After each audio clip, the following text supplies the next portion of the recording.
Bonjour à toutes et à tous. Je vous remercie d'assister à la troisième séance de ce séminaire consacré à l'étude des rapports qu'entretiennent, ou du moins pourraient entretenir entre eux, le mythe et la série télévisée. Nous avons le plaisir d'accueillir aujourd'hui Mesdames Anne Besson et Claire Cornillon pour procéder, après deux séances théoriques, à l'examen pratique des séries télévisées qui mobilisent la matière médiévale. Dans la perspective qui est la nôtre, deux questions principales se posent. Il convient d'une part de réfléchir aux modalités selon lesquelles ce médium contemporain permet la réécriture des mythes médiévaux, et d'autre part d'étudier en quoi ces séries tendent à constituer un mythe du Moyen-Âge. Les communications respectives de Mesdames Anne Besson et Claire Cornillon, que nous allons entendre, répondront à ce double questionnement. Alors c'est Madame Anne Besson qui commencera le séminaire, la séance d'aujourd'hui. Anne Besson est maître de conférences en littérature générale et comparée à l'université d'Artois. Elle est spécialiste des ensembles romanesques, notamment de science-fiction et de fantasy. Elle est notamment l'auteur de l'ouvrage d'Asimov à Tolkien, cycle et série dans la littérature de genre, et d'un ouvrage sur la fantasy qui est intitulé La Fantasy. Je vous laisse la parole tout de suite. Bien, donc en fait, on va parler toutes les deux de Game of Thrones. C'est plutôt que de toutes les séries qui récupèrent la matière, l'imaginaire du Moyen-Âge. Ça va être une vraie séance Game of Thrones. C'est un hasard. Enfin, c'est pas un hasard, c'est évidemment une question d'actualité. Mais on a proposé toutes les deux un sujet en rapport avec cette série qui fait les beaux jours des téléspectateurs amateurs d'imaginaire depuis 2 ans, bientôt 3, bientôt 4. Alors, moi, la question qui va orienter mon intervention, c'est le rapport de Game of Thrones au Moyen-Âge. Claire s'intéressera davantage à Game of Thrones et le mythe. Moi, c'est Game of Thrones et le Moyen-Âge. Et donc, il y a une question qui va orienter mon intervention, c'est de savoir quel univers est le plus médiéval. Est-ce que c'est la Terre du Milieu de Tolkien, la principale province d'Arda, donc notre monde en des temps immémoriaux? Est-ce que c'est la Terre du Milieu ou est-ce que c'est la planète lointaine dont Westeros est le continent le mieux connu dans le cycle donc romanesque de George Martin? A Song of Ice and Fire, traduit Le Trône de Fer, est mieux connu pour son adaptation de télévisuelle sous le nom de Game of Thrones. Quel Moyen-Âge est le plus vrai, entre guillemets, ou même le plus réaliste, le plus vraisemblable, puisqu'on n'en est plus à être victime de l'illusion référentielle? Ou bien quel Moyen-Âge est le plus pertinent, le plus adéquat, plutôt que fidèle, puisqu'on sait bien que ce qui nous parvient aujourd'hui du passé lointain, ça ne se pose jamais en question, ça ne se pose pas en termes de fidélité. C'est forcément toujours déjà un imaginaire historique qui nous parvient. Donc, lequel? Le continent vierge parcouru par des elfes et des hobbits en lutte contre les forces obscures, ou la sanglante guerre civile qui suit la mort suspecte de Robert Baratheon? Donc, question liminaire, qui peut paraître une question idiote, mais dont je vais essayer de montrer qu'elle est moins absurde et moins évidente qu'elle n'en a l'air. Moins absurde, d'abord, parce que, en dépit de leurs différences, les deux œuvres, les deux ensembles romanesques qui ont d'abord été des livres, puis qui ont connu des adaptations audiovisuelles et multimédiatiques, se rattachent au même courant, en dépit de leurs différences, courant médiéval fantastique, ou medfan, donc à cette majorité de récits de fantasy qui adoptent pour toile de fond, pour décor consensuel, un pseudo ou néo-Moyen-Âge, donc deux œuvres qui appartiennent au medfan, donc qui renvoient à un espace-temps féodal, au niveau de développement technologique pré-industriel, où en gros il y a des donjons et des dragons. De Tolkien à Martin, ça n'est cependant plus le même. Je vais y revenir tout de suite. On n'a pas la même exploitation de ce cadre a priori commun, c'est une évidence. Question moins évidente qu'il n'y paraît cependant aussi. Alors spontanément, on va tendre à penser que l'univers de Martine, parce qu'il est plus boueux, plus sombre, amoral, impitoyable, nous donne une image des réalités passées plus conforme à ce que nous en apprend l'histoire. La réception publique et journalistique de la série Game of Thrones va clairement dans ce sens. Elle tend à louer le réalisme historique de la série, un réalisme qui contrasterait, qui ressort justement par contraste avec les productions de fantasy antérieures, qui, elles, n'étaient pas réalistes. Et en particulier celle de Tolkien, qui revient comme modèle de cette fantasy antérieure. Et pourtant, à l'inverse, les spécialistes de littérature médiévale, ceux qui ont fait du médiévalisme, donc de la réception du Moyen-Âge aujourd'hui, un de leurs champs d'intervention, s'étonnent symétriquement de retrouver dans la série si peu de leur époque de prédilection. Quand on parle avec des spécialistes des réécritures du Moyen-Âge, ils vont dire non, Game of Thrones, ça n'est vraiment pas médiéval. Bon, donc à l'évidence, ça n'est pas du même Moyen-Âge dont il est question, ni même du même mythe, du même imaginaire médiéval, de part et d'autre, et c'est ça que je vais essayer de décrypter un petit peu. Donc, qu'est-ce que c'est le Moyen-Âge selon Martine ? Quel Moyen-Âge chez George Martin ? Donc d'abord, Martine l'a dit et redit, il écrit après et en partie contre Tolkien. Il y a un équilibre délicat dans son discours entre reconnaissance de sa dette vis-à-vis de Tolkien et prise de distance par rapport à un ancêtre envahissant. Un équilibre délicat dont les nuances, ça me semble, suivre la courbe de son succès, ce qui est bien normal. Martine en est venu à s'imposer comme le premier contre-modèle crédible à la domination de l'inspiration tolkienienne sur la fantasy, mais celle-ci était et demeure très puissante. Donc au début de sa carrière, il était relativement prudent dans ce qu'il disait à propos de Tolkien. Aujourd'hui, le succès venant, et à mesure qu'il s'impose comme un contre-modèle crédible, il prend davantage ses distances. Donc, il reconnaît sa dette, d'abord. Il a, par exemple, signé donc l'introduction, qui est en fait une première contribution courte, du recueil Meditation on Middle-earth, où Karen Haber a recueilli les témoignages des grands auteurs de fantasy contemporains sur la place que Tolkien avait occupée dans leur vie et dans leur œuvre. Donc, c'est Martine qui commence. Alors, il commence par faire remonter la fantaisie au premier récit humain.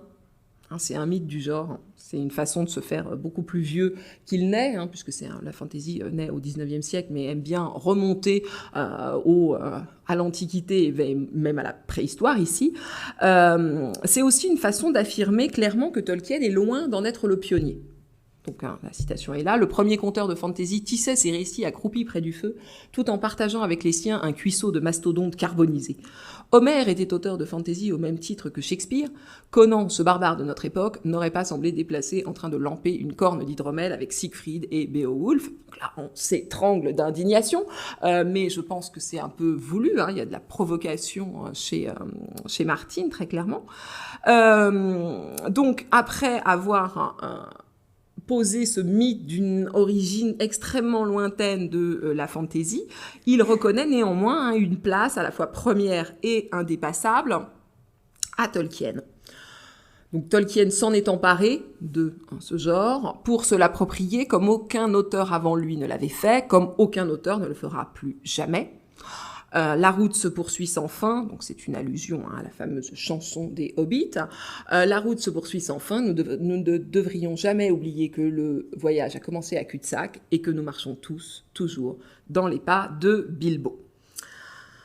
Alors ce rôle principal que Martine reconnaît à Tolkien, ce en quoi clairement il s'en inspire, ça tient bien entendu à la construction de l'univers secondaire. La fameuse qualité cosmogonique de Tolkien, c'est ça que Martine lui reconnaît et dont il s'inspire. Le premier a créé un univers secondaire pleinement accompli, un monde entier avec sa propre géographie, ses propres histoires et légendes, et pourtant tout aussi réel d'une certaine façon que le nôtre. Dans la fantasy contemporaine, le décor devient un personnage en soi. C'est à Tolkien qu'on le doit. Donc, il reconnaît sa dette. Cette dette, c'est Tolkien a créé, a récupéré le matériau de la fantasy comme aucun auteur avant lui. Nous lui devons tous ça, nous écrivons tous dans ses pas, et ce qu'il a fait, c'est poser cette importance de l'univers secondaire. Mais très vite, il prend ses distances, et il les prend tout particulièrement à l'égard des épigones de Tolkien, donc des successeurs et imitateurs de Tolkien qui ont été très nombreux et qui ont défini l'image qu'on a aujourd'hui de la fantasy. Il va modifier la recette commune aux auteurs de fantasy après Tolkien. Martin, ce qu'il fait, c'est qu'il change la recette, il y ajoute tout simplement un ingrédient. Il décide de croiser la fantasy épique, donc Tolkien et ses successeurs, et le roman historique. Donc, cette démarche, ce mélange, on le qualifie aujourd'hui de Gritty Fantasy. Donc, Gritty, c'est G-R-I-T-Y, c'est assez intraduisible. Ça signifie à la fois, c'est une texture râpeuse, ça veut dire granuleux, recouvert de gravier. Ça veut dire pour une personnalité, ça veut dire psychologiquement dur, brutal, mais aussi qui a du cran, qui a de la niaque, gritty. Et puis enfin, ça désigne un type de réalisme, un réalisme sans concession. Donc, ce que fait, ce à quoi aboutit Martin et le modèle qu'il propose aujourd'hui, c'est le modèle de la gritty fantasy, qui est donc un mélange de fantasy épique et de romans historiques. Donc, vous voyez cette citation dans laquelle il prend ses distances. Il ne prend pas ses distances par rapport à Tolkien directement, mais par rapport aux imitateurs de Tolkien.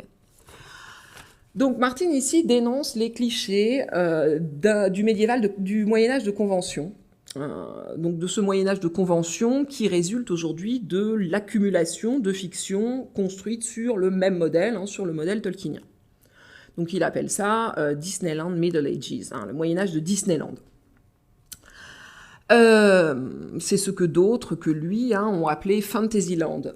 Ce que d'autres que lui ont parodié avec une complicité où la tendresse n'exclut pas l'ironie, parce que la fantasy est un genre qui se prête très bien à la parodie. C'est vraiment un genre qui a même besoin de la parodie, comme d'une espèce d'autocritique vitale, sinon le genre se figerait très vite dans le sérieux qui le caractérise.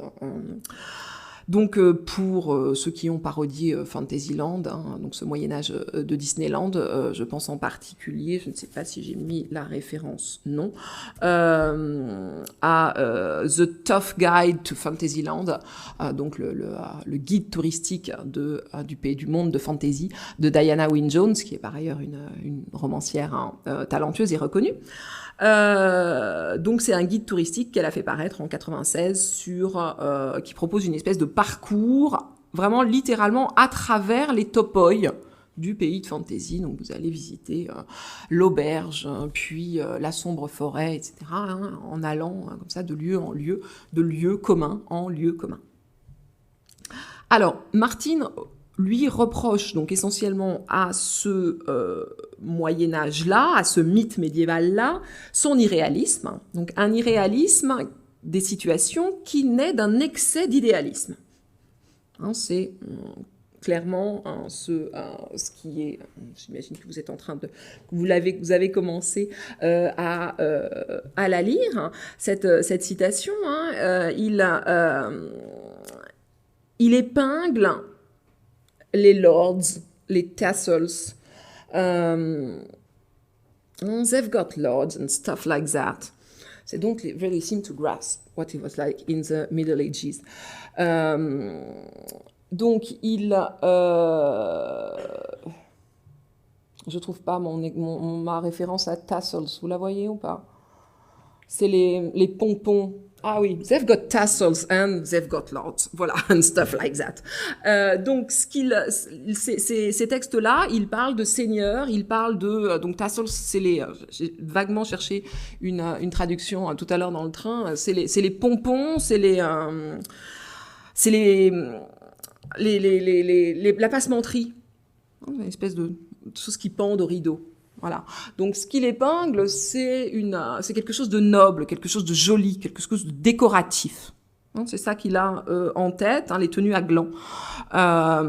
Et il donne ensuite l'exemple d'une scène type, selon lui, de ce genre de fiction, où une jolie fermière, une jolie jeune fermière tient tête to the pretty prince, au jeune seigneur, et il en donne la version dans son monde à lui, où les châtiments pleuvent dru, avec à base à la fois de viol et d'humiliation publique. Le joli prince aurait violé la jolie fermière, et il lui aurait ensuite lancé des ordures à la tête, fait lancer des ordures à la tête. Donc, le Moyen-Âge de Martine, c'est un mélange des imitateurs de Tolkien et du roman historique. C'est Tad Williams et c'est Maurice Druon. Deux noms que je ne cite pas par hasard, pour représenter donc d'une part l'héritage des grands cycles qu'on dit Tolkien-like, et d'autre part l'autre inspiration, donc l'apport spécifique de Martine au genre, qui est l'apport des fictions historiques. Il s'inspire donc d'un côté de, par exemple, Tad Williams, auteur de l'Arcane des épées. L'Arcane des épées, traduction assez approximative d'un cycle en 4 volumes qui s'appelle Memory, Sorrow and Thorn. Mémoire, chagrin et épine. C'est le nom de 3 épées. Donc 4 volumes parus entre 88 et 93. C'est un des relais manifestes, et d'ailleurs avoué, entre Tolkien et Martine. De façon un peu paradoxale tout de même, puisque Williams et Tad Williams, et ce cycle-là, sont un des grands représentants des épigones de Tolkien, donc de ses successeurs imitateurs, que dénonçait tout de suite là Martine. Il s'en inspire tout de même, et Williams est en l'occurrence tout à fait talentueux. Dans l'Arcane des épées, on va rencontrer des loups compagnons, qu'on trouve aussi chez Robin Hobb. On va rencontrer des cavaliers des hauts plateaux, qui forment une espèce d'intermédiaire assez valable entre les cavaliers du Rohan et les Dothraki de Martine. On va avoir un certain nombre d'incursions dans un nord glacé où rôdent de mystérieux monstres. Autant d'éléments qui donc pouvaient sembler originaux dans le cycle de Martine, parce qu'ils étaient non tolkieniens, pas directement empruntés à Tolkien, mais qu'ils ne le sont plus tant que ça si on les replace dans le contexte plus large de la high fantasy, de la fantasy épique américaine. Il y a beaucoup d'éléments, tout ce qui est élément de fantasy chez Martine vient d'ailleurs. Bon, plus Maurice Druon. Maurice Druon, donc l'auteur de nos fameux rois maudits français, dont le premier volume, qui date de 1955, s'appelle Le Roi de Fer. Je pense que la traduction Le Trône de Fer veut y faire référence. Un roman dont l'intrigue se déroule au XIVe siècle, de la malédiction jetée par le maître de l'ordre du Temple sur son bûcher sur la descendance de Philippe le Bel, ça va être toute l'intrigue des rois maudits, jusqu'à la guerre de 100 ans. Maurice Druon fait aussi partie des lectures de Martine. On le sait, George Martin a notamment assuré sur son blog la promotion de la traduction, qui est encore en cours, de la série d'ouvrages français, qui porte sur une période de l'histoire qui l'intéresse tout particulièrement. Et là encore, des échos très directs peuvent être relevés. Donc mon idée ici, c'est de finir d'attester à quel point le pseudo-réalisme de Game of Thrones s'inscrit dans une filiation littéraire, dans un contexte fictionnel. Il est seulement le produit aussi d'un autre genre littéraire qui postule davantage au vraisemblable, mais qui n'en est pas moins fictif, le roman historique. Alors, comme lien entre le Roi de Fer et le Trône de Fer, je citerai seulement, puisque c'est ce dont parle Martine dans cette interview Fantasy and History, le mépris des puissants, donc pour le peuple, un peuple affligé par les impôts, la guerre, les pillages, les viols, etc. Donc chez Druon, c'est le portrait de Robert d'Artois, Donc Ravageant, hein, c'est terre de l'Artois, le fief de son grand-père dont il revendique la possession, en y commettant des meurtres, des viols, qui ne suscitent chez lui que l'amusement cynique à l'idée de repeupler la contrée à coups de bâtards. Hein. Voilà, il y a l'idée, je vais éliminer tout le monde et tous ceux qui resteront seront de mon sang.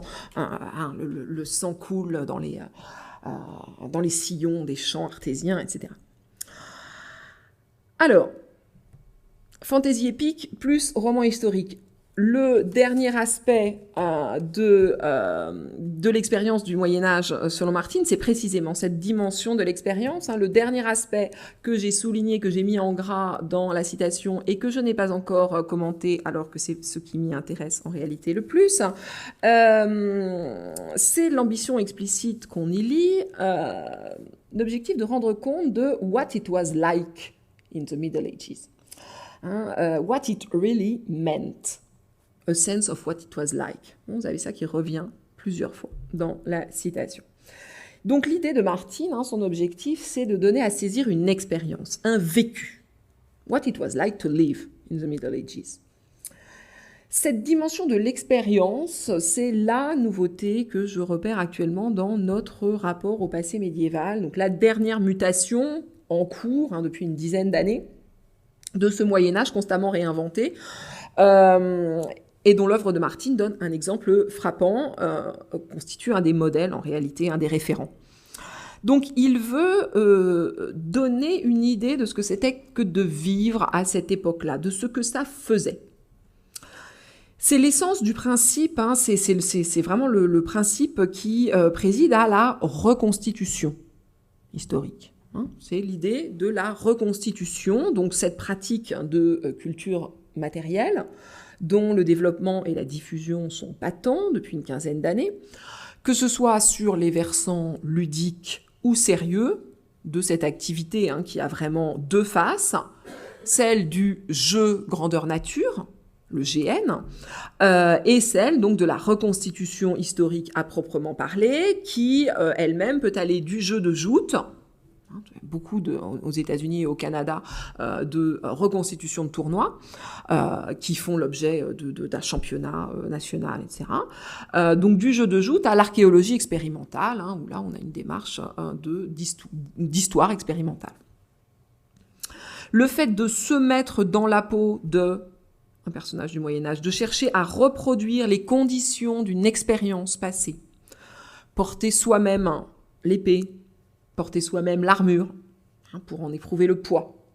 Donc c'est une dimension désormais fondamentale pour l'appréhension contemporaine du vrai Moyen-Âge, toujours entre guillemets, mais de ce qu'on considère aujourd'hui comme le vrai Moyen-Âge.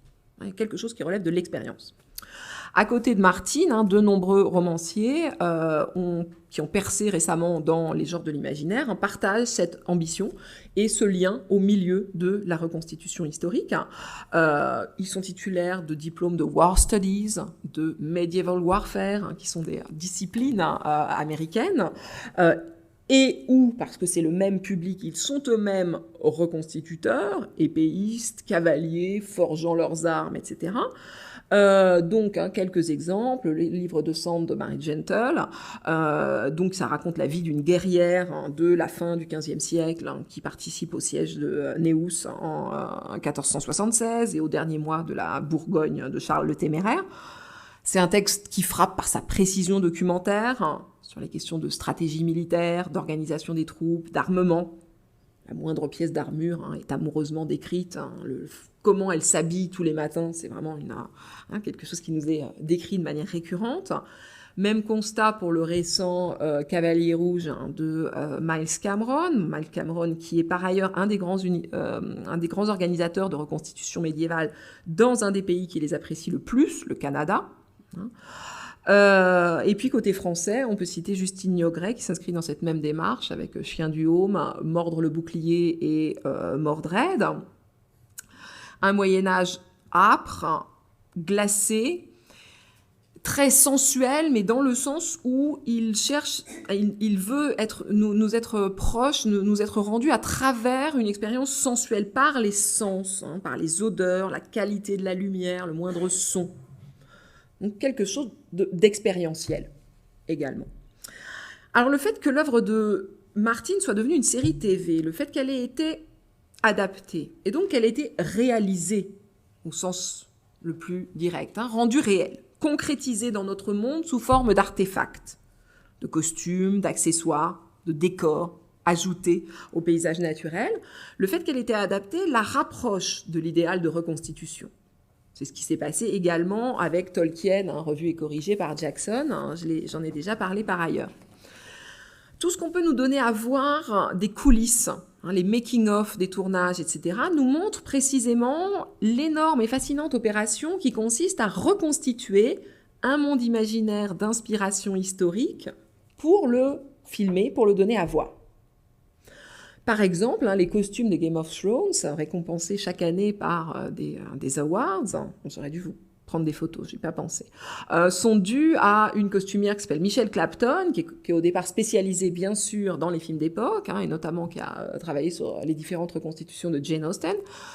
Et elle est secondée par une brodeuse qui réalise tout à la main et qui tient un blog pour servir à tous ceux et celles, et ils sont nombreux, qui veulent se confectionner un costume dont on ne sait plus vraiment s'il est du Moyen-Âge ou de Game of Thrones, pour le porter lors d'une soirée ou plutôt d'un week-end de jeu, d'un week-end de reconstitution.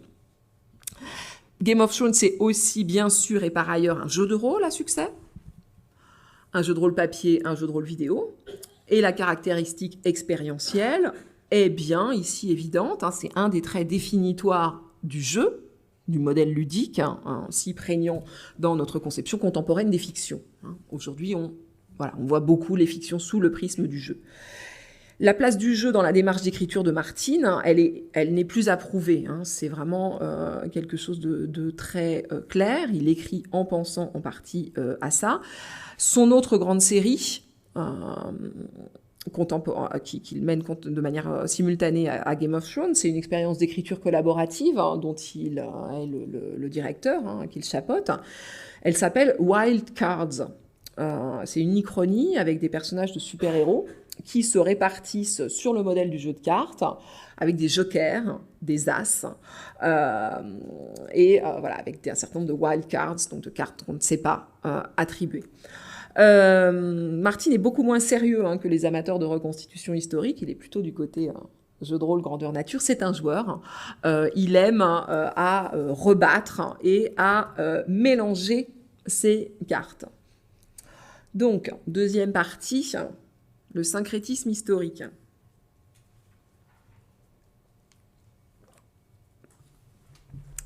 Si je reprends et que je synthétise ce que j'ai dit jusqu'ici, de Tolkien à Martin, on passe de la restitution culturelle à la reconstitution historique, en jouant sur le sens fort de reconstitution.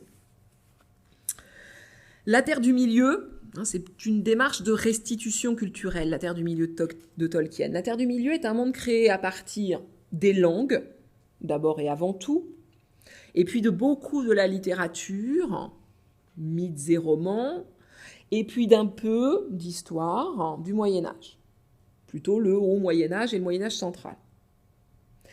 La Terre du Milieu, c'est le produit d'une espèce d'un processus de sublimation, de quintessentiation, d'un matériau vaste, mais très cohérent, dont on va retenir l'essence. Matériau vaste, mais très cohérent, si bien que le monde et la mythologie inventée, sans en être jamais la contrepartie directe, conservent un indéniable air de famille avec les sources dont ils transcrivent aussi la mentalité, une façon de voir le monde, justement. Pénétré d'une magie discrète, mais omniprésente, un temps de la faérie où les couleurs natives de la création étaient encore fraîches et vivaces. C'est les images qu'utilise Tolkien lui-même quand il décrit la faérie et l'objectif de son écriture dans Du Conte de Fées. Donc celui de Tolkien, l'univers de Tolkien, c'est un univers qui n'est déjà pas si simple et pas si beau que ça, mais qui effectivement veut nous faire nous rappeler et regretter un temps où le monde était simple et beau. Le regard de Martin sur le Moyen-Âge, dont il veut transmettre, on vient de le voir, davantage quelque chose qui est de l'ordre de l'expérience. Le regard de Martine sur le Moyen-Âge est en revanche donc marqué par le refus de toute idéalisation. C'est un regard autrement horrifié qui est porté sur le passé. C'est aussi davantage le regard d'un homme d'aujourd'hui sur l'histoire. On a vraiment deux façons de se reporter au passé pour lui faire dire deux choses fondamentalement différentes. Tolkien s'est vu de là-bas. Vu de là-bas, nous avons perdu le contact avec l'enchantement. Martine s'est vue d'ici. Nous avons gagné un destin moins brutal. Même si, chez Martine, passe aussi quelque chose qui est de l'ordre de la perte. La perte des sensations fortes avec lesquelles il nous remet en contact. Je terminerai là-dessus. Plus loin. Bon, au passage, Martine va nettement trop loin dans son passage au noir. Son Moyen-Âge, il nous apparaît plus réaliste parce qu'il est plus noir. Il insiste comme ça sur certaines zones d'ombre, selon lui trop souvent passées sous silence. Par exemple, la pratique systématique des mariages arrangés. C'est quelque chose sur lequel il revient dans ses interviews. Mais donc, ce Moyen-Âge plus réaliste demeure une fiction, une image construite. Une image construite justement comme un négatif d'autres images, selon lui, trop lumineuses. Un négatif de photos. Donc c'est ce que note l'historienne donc spécialisée dans les guerres médiévales Kelly DeVries, qui a signé un des nombreux articles sur cette question de Martine à l'histoire. Et donc elle insiste sur son exagération du degré de violence systématique, que ce soit dans les souffrances endurées par le peuple, dans les péripéties accompagnant la vie de la noblesse. Elle me dit, mais c'est ça, voilà, si on avait traité le peuple comme ça, simplement, la vie, la survie commune n'aurait pas été possible. Et jusque dans les descriptions de batailles, le déroulement des batailles qui n'étaient pas des massacres et dont elle souligne au contraire que la plupart du temps, les stratégies se fondaient sur la volonté de faire fuir l'adversaire et donc pas du tout d'aboutir à un bain de sang. Donc ce sont justement des points sur lesquels on loue le réalisme de Martine, les descriptions de bataille, la vie quotidienne du peuple, etc. Or, non. Ce que fait Martine, c'est qu'il tend à s'appuyer sur une vulgate diffuse de comment c'était au Moyen-Âge. What it was like in the Middle Ages. Sans que des connaissances historiques ne viennent forcément étayer ces images, qui n'en cessent pas moins de s'imposer, puisque de multiples histoires sont là pour les rendre toujours plus crédibles, et conspirent à les rendre toujours plus crédibles. Il y a un effet d'entraînement. Alors un bon exemple pour voir à l'œuvre ce phénomène assez subtil des différentes formes de déformation de l'histoire dans les perceptions partagées, c'est le personnage de Brienne de Torse. Alors, avant Brienne, il y a plusieurs strates de méconnaissance quant à l'idée d'une guerrière médiévale. Il y a un savoir pseudo-historique ancien et faussé, selon lequel, au Moyen-Âge, les femmes étaient opprimées et considérées comme d'éternelles mineures et comme quoi, selon lesquelles la femme restait chez elle. On sait que, en fait, ça ne s'est produit que plus tardivement et on a des traces qu'il existait des combattantes.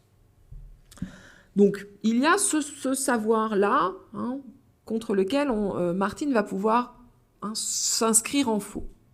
Il y a aussi un fantasme fictionnel selon lequel donc, il y a des guerrières en fantasy, mais ce sont toujours des amazones court-vêtues, des personnages sexy qui non seulement sont offensants pour la féministe en nous, et puis qui ne sont véritablement pas crédibles parce qu'on ne peut pas se battre en soutien-gorge de cuir.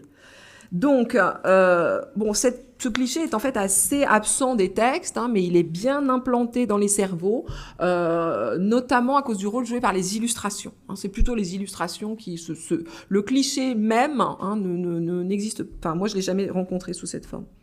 Alors là-dessus, Martine crée Brienne. Donc nous voilà avec une femme pour qui il est possible d'être un chevalier. Voilà, elle l'est, même si pour cela elle doit affronter des moqueries et faire ses preuves 2 fois plus que les autres. Et il crée une femme qui n'est ni jolie, ni même du tout séduisante, qui s'habille et se conduit comme un homme.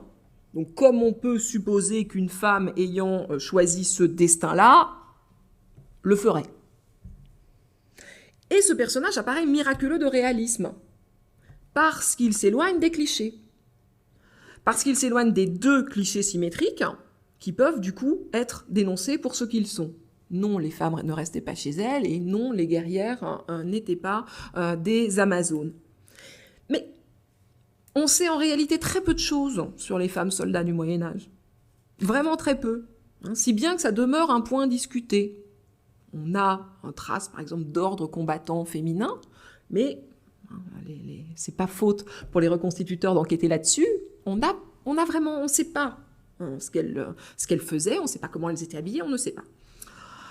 Et puis, ce personnage-là, le personnage de Brienne, en réalité, toujours, il parle surtout aux mentalités contemporaines. C'est un personnage qui a un rôle à jouer dans des débats contemporains sur la représentation de la femme. Des débats sur le féminisme ou non des genres de l'imaginaire, qui sont toujours des débats très brûlants, et puis des débats, effectivement, des débats contemporains sur l'autre question du genre, au sens cette fois de gender, brûlant également. Il est frappant de voir à quel point les romans historiques, donc qui sont l'autre inspiration de Martine, les romans historiques sont très majoritairement l'œuvre de femmes, d'écrivains femmes, se penchent très majoritairement sur des destins de femmes, essentiellement parce que ces livres s'adressent à un public très majoritairement féminin, donc c'est un cercle qui s'auto-entretient, mais qui a des conséquences sur notre vision de l'histoire. La question féminine occupe une place démesurée dans notre vision populaire de l'histoire par rapport à ce qui pouvaient être les préoccupations de l'époque, où sans doute on ne passait pas son temps à se poser la question des représentations féminines de quel personnage, est-ce que j'ai bien promu une guerrière à tel poste, c'était sans doute pas la question. Donc Brienne, c'est un beau personnage, c'est un personnage qui est réussi, qui est fort, qui est nouveau.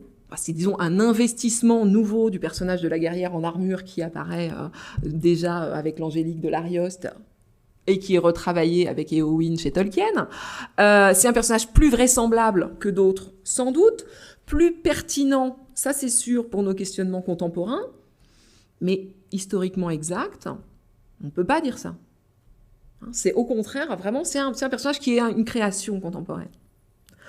Alors, je vais maintenant développer rapidement, je vais passer assez vite, sur les conséquences de ce déplacement d'accent donc entre Tolkien et Martine, de la restitution culturelle à la reconstitution historique. Donc, on a des sources différentes. Ça n'est plus du tout la même érudition. Donc là où Tolkien maîtrisait en profondeur, par connaissance professionnelle et scientifique autant que par passion, il était médiéviste, il était linguiste à Oxford. Les matériaux arides et difficiles d'accès que sont les langues et les productions écrites du nord-ouest de l'Occident médiéval, avec une palette de spécialisation assez vaste qui allait de Beowulf à Gauvin et le Chevalier Vert, donc de l'épopée anglo-saxonne aux rares romans arthuriens anglais. L'érudition de Martine est évidemment moindre. Et ça compte pour la façon dont on peut parler du Moyen-Âge, et ça compte pour la façon dont un regard critique peut évaluer la façon dont une œuvre transcrit le passé médiéval. Même si toute idée de fidélité est exclue, Tolkien est aujourd'hui bien considéré pour cette érudition. Parce que les médiévistes se disent, certes, c'est pas le Moyen-Âge, mais voilà quelqu'un qui connaissait vraiment bien le Moyen-Âge. Alors, Martine, lui, revendique une pratique qui relève clairement de la documentation et qui, une fois de plus, le tire davantage vers les habitudes du roman historique ou du roman réaliste. Donc là, vous avez ce qui figure dans les FAQ de son site sous la rubrique « Recherche », source. Alors, un intéressant mélange où on note une écrasante domination de la documentation matérielle. Donc, ce sont des ouvrages qui figurent aussi en bonne place parmi les favoris des reconstituteurs, Gamers and Miniaturists. Toujours à l'affût de détails techniques qui vont leur permettre d'améliorer leurs armes et leurs costumes. Exemple, The Medieval Soldier, dont vous noterez qu'il est illustré par John Howe. John Howe, c'est à la fois un des plus grands illustrateurs de Tolkien et on le sait moins, hein, il est membre d'une des compagnies d'arts martiaux occidentaux les plus réputées, la Company of St. George, qui donne des spectacles, hein, qui se produisent dans les plus grands châteaux, hein, d'Europe. Il cite aussi, hein, il commence par citer les volumes Osprey, The Osprey Series of Illustrated Reference Books. Donc, Osprey Publishing, c'est une maison spécialisée dans l'histoire militaire qui édite des tonnes de petits ouvrages illustrés, et Martin dit lui-même, hein, qu'ils sont surtout achetés dans le cadre donc des jeux de stratégie.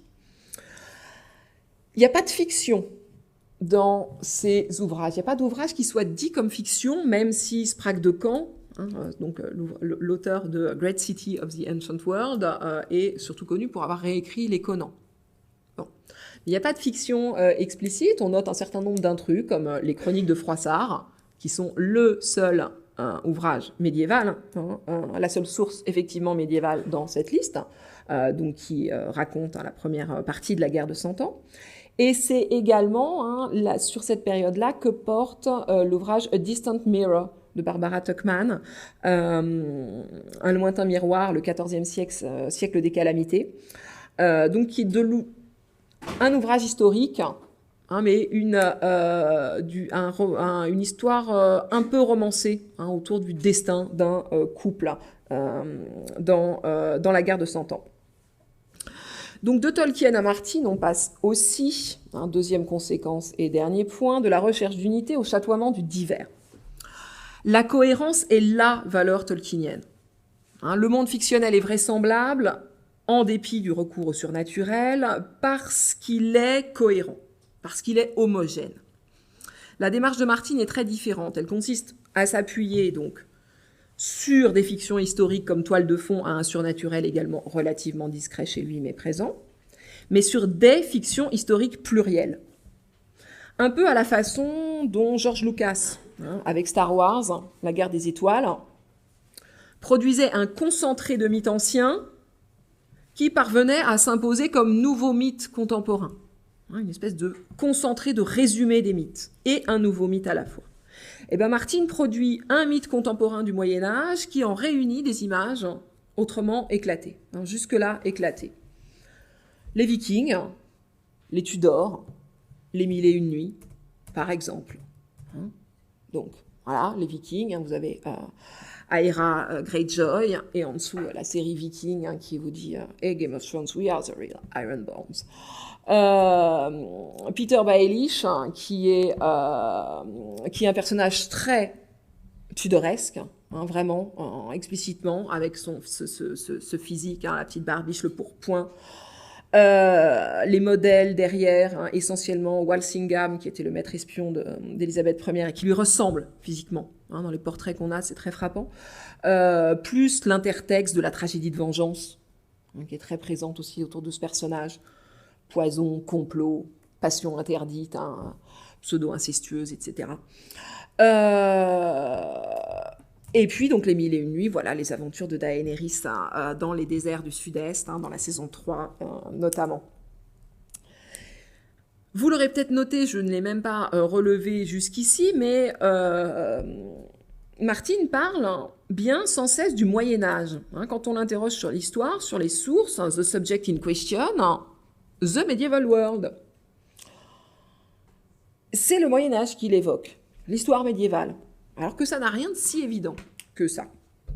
Alors, son Moyen-Âge de référence, hein, ça n'est pas le même que celui de Tolkien, qui était antérieur, 5e, 12e siècle. Il s'établit clairement dans le contexte des 14e, 15e. On sait, hein, que la guerre de 100 ans sur le continent et la guerre des Roses, bien sûr, en Angleterre, donc les sanglantes guerres civiles qui déchirent l'Europe au 14e, 15e siècle, sont les principaux échos de Game of Thrones, et les lourdes armures de métal, hein, qui sont les mieux connues dans notre imaginaire, viennent également de cette période. Donc, la guerre des Roses, hein, c'est l'intrigue historique la plus présente en arrière-plan, Lannister, Lancaster, Stark, York. Les premiers étaient richissimes, les deuxièmes venaient du Nord, ils se sont entretués et entremariés pendant des décennies où les rois se sont succédés sur un trône fragile. Bon, ça marche à peu près. Et puis surtout, contrairement à l'unité fondamentale recherchée par Tolkien, Martin pratique le mélange, le collage. On peut choisir sa métaphore. Cocktail, mosaïque, j'aime bien celle du mixage. Le mixage, ça renvoie à des aliments tellement broyés fins qu'ils sont parfaitement fondus dans un mélange qui devient plus assimilable pour l'organisme, du coup voilà qui fait un vrai mythe médiéval, mais qui en même temps sont difficilement reconnaissables pour ce qu'ils sont. Et puis ça renvoie aux pratiques populaires des samples musicaux, du mash-up des vidéos, de remix, un mixage dans ce sens-là. Et c'est dans cette culture populaire du syncrétisme et du recyclage que s'inscrit clairement pour moi le succès de Martin, c'est-à-dire essentiellement le succès de la série télévisée. Alors, je ne vais pas du tout développer les morceaux de souvenirs historiques qui sont ainsi amalgamés, mais vous savez tous bien qu'ils ne sont pas tous médiévaux. The Wall, c'est le mur d'Adrien, les Unsullied s'inspirent des Spartiates, la bataille de Blackwater réécrit le siège de Constantinople avec l'usage du feu grec, avec les chaînes qui bloquaient l'avancée des navires. Vous trouvez ça sur plein de sites internet qui sont très bien faits de ce point de vue-là. Moi, voilà, je signale seulement que tous les sites le disent, l'essentiel c'est que Martin réussit à partir de ces morceaux divers qui le constituent à créer un univers crédible et fascinant. Il me semble que ces morceaux divers tendent aujourd'hui à s'unifier dans notre mémoire diffuse et partagée pour former donc quelque chose qui ressemble à un mythe historique nouveau, particulier. Le mythe d'une violence passée qui parle plus largement de la sauvagerie humaine. Feu et sang, fer et glace. Alors, à titre de conclusion, je vais donc parler de l'effet sériel. Non, c'est à la fin. Effet sériel, quel rôle joue dans cette élaboration la construction sérielle, le fait qu'il s'agisse d'une série? Je me rattache un peu in extremis à la question soulevée par les organisateurs.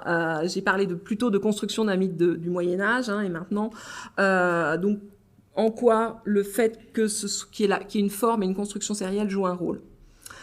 Alors, si la matière historico-fictionnelle se transcende en mythe, le fait qu'elle soit traitée sur des supports discontinus et médiatiquement variés y est pour beaucoup. L'essentiel de mon travail porte là-dessus. L'œuvre se constitue en univers via la sérialité. La fiction se détache de ses origines, du texte, elle se diffracte dans le temps, on la reçoit sur un temps long, elle se diffracte dans l'espace, on la reçoit sur des livres, des écrans, des plateaux de jeu. Elle s'incarne et se densifie, se concrétise, comme je le disais tout à l'heure, dans des acteurs, des costumes, des produits dérivés qu'on peut se procurer, etc. En étant partout, l'œuvre n'est plus nulle part, et on peut dès lors, nous publics, penser, à rebours de la fameuse incomplétude de la fiction, totalement indépassable, que le monde et les personnages continuent à vivre une espèce d'existence autonome qui dépasse ce que les textes qui nous en parlent nous en disent. On peut imaginer que le monde de Game of Thrones est plus que la série Game of Thrones. C'est ce qui s'est passé pour Tolkien, c'est ce qui s'est passé pour La Guerre des Étoiles, c'est ce qui se passe pour Game of Thrones. Le don d'ubiquité de ces séries, accentué par les phénomènes de reprise panique et par les épigones, leur confère une familiarité, une reconnaissance, qui en fait des objets culturels au statut très particulier, des mythes au sens faible, des mythes au sens barthésien indéniablement, qui se trouvent en outre recycler des mythes au sens fort et faire résonner en nous des histoires et des ressentis forts anciens. Alors la dimension de ritualisation collective, enfin, ne leur est pas étrangère non plus. Ritualisation collective qui est importante dans le mythe. Existence de communautés de fans, de moments de partage collectif, les nuits Star Wars, les parties de jeux de rôle, des rendez-vous sur les forums MMORPG, etc. L'expérience partagée. Je reviens pour finir sur cette idée de la dimension expérientielle. C'est fondamental pour Game of Thrones en raison des spécificités de visionnage de la série. C'est une série, chaque saison ne comporte que 10 épisodes, 2 mois et demi, avril, juin. Donc la réception immédiate est très favorisée. Il y a vraiment un rendez-vous contrairement à ce qu'on peut dire sur Netflix, sur l'importance du revisionnage, etc. Game of Thrones reste attaché à un média chaud, à du flux, à de l'actualité brûlante. Il faut la voir tout de suite ou pas la voir. C'est une question, bien sûr, qui repose de façon très aiguë la question du spoil. Le spoil, c'est bien une façon, la menace du spoil, c'est bien une façon d'exclure de la communauté ceux qui n'auraient pas vu, pas encore lu. Donc, c'est une série qui propose une expérience partagée. On est ensemble à la regarder au même moment. Et c'est une série qui nous montre un monde et des hommes. Quelle est cette expérience partagée? C'est celle d'un monde et d'hommes encore ou à nouveau sauvages. Et le pari est aussi donc de nous faire éprouver des sensations d'une violence à laquelle nous ne sommes plus accoutumés. Donc, c'est les images que vous avez, c'est cette souffrance partagée qui est le lot des spectateurs de Game of Thrones via le choc des fameux épisodes catastrophes, de ces scènes très dures, de ces coups de théâtre qui sont systématiquement orientés vers la perte, la dégradation, qui prennent le public par surprise, quand il n'a pas lu le livre, qui le prennent par surprise et qui, en tout cas, lui font violence. Il y a un vrai sadisme de Martin qui m'empêche personnellement d'adhérer totalement à son univers. Mais il y a en tout cas, dans cette série, un véritable effet du visionnage sériel. La transmission, le partage d'une expérience retrouvée ensemble de la sauvagerie, et qui agit à la manière d'une effraction dans nos habitudes de consommation culturelle contemporaine. Je vous remercie.